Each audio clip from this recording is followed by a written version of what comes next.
ரஹமத்துல்லாஹி வரகத்துஹு. அன்பு சகோதரர்களே, வெயில் ரொம்ப கடுமையான வெயில் இப்போ இருக்காது. நிறைய இடங்களில் ஸ்கூல் பிள்ளைங்களும் மற்றும் பொதுமக்கள் மார்க்கெட்டு போகக்கூடிய மக்கள் எல்லாமே ரொம்ப சிரமத்தில் இருக்காங்க. முடிஞ்ச அளவுக்கு தண்ணீர் தர்மம் நீங்கள் அதிகப்படுத்துங்க.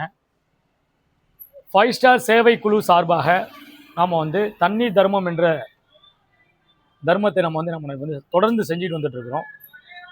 ஏன்னா முஹம்மது ஸல்லல்லாஹு அலைஹி வஸல்லம் கண்மணியான கண்மணி முஹம்மது ஸல்லல்லாஹு அலைஹி வஸல்லம் ஒரு சஹாபி தன்னுடைய வெளியூர் பயணத்தை முடிச்சுட்டு தான் வீட்டுக்கு வரும்போது தன்னோட தாயார் ஒஃபாத் ஆகிட்டாங்க. இன்னாலில்லாஹி வ இன்னா இலைஹி ராஜிஊன். ஸ்டாப் பண்ணுவான். ஒஃபாத்தானது அவரால் ரொம்ப மனம் பொறுக்க முடியாமல் நபிசாசத்தை தேடி போகிறாங்க. அன்றைய காலத்தில் தன்னுடைய தமிழ் உலகத்துக்கே அமீரோட தேடி தான் போவாங்க சஹாபாக்கள். இப்போ நபிசாசம் பார்த்துட்டு என்ன சொன்னாங்கன்னா, நீங்கள் எதுவும் கவலைப்படாதீங்க, உங்கள் தாயோடைய பேரில் ஒரு கிணறு என்ன பண்ணுங்க சதக்கா பண்ணுங்க அப்படின்னாங்க. அது அவங்களுடைய மறுமை வாழ்க்கைக்கு உண்டாகப்படும் அப்படின்னு சொன்னாங்க. அன்றைக்கி இருக்கக்கூடிய மக்களுடைய பிரச்சனை தண்ணீர் பிரச்சனை. தண்ணீர் பிரச்சனையும் தீர்த்து தன்னுடைய அவங்களோட தாயோடைய மறுமை வாழ்க்கையும் தீர்க்கப்பட்டாங்க.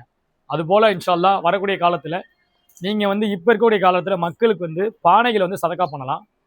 5 ஸ்டார் சேவை குழு சார்பாக ஒரு பானை நாம் பொதுமக்கள் இடத்துல வச்சு தண்ணீர் தொடர்ந்து நம்ம மெயின்டைன் பண்ணுவோம். நீங்கள் விருப்பப்பட்டீங்கன்னா சதக்கா பண்ணக்கூடியவங்க, பானையை சதக்கா பண்ணக்கூடிய நபர்கள் கீழே நம்பர் இருக்குது, நீங்கள் கான்டாக்ட் பண்ணுங்கள். பொது இடங்களில் இனிமேல் நாங்கள் பானையை வச்சு அந்த இடத்துல தொடர்ந்து 5 ஸ்டார் சேவை குழு சார்பாக தொடர்ந்து நம்ம தண்ணீர் தர்மத்தை நிலைநாட்டுவோம் இன்ஷா அல்லாஹ்.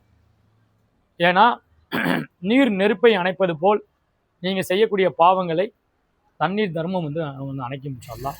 ஏக இறைவன் உங்களுக்கும் எனக்கும் அத்தகைய பாக்கியத்தை கொடுத்து சேவை செய்யக்கூடிய கூலியை அல்லாஹ் சுப்ஹானஹு ரப்புல் ஆலமீன் தருவானாக.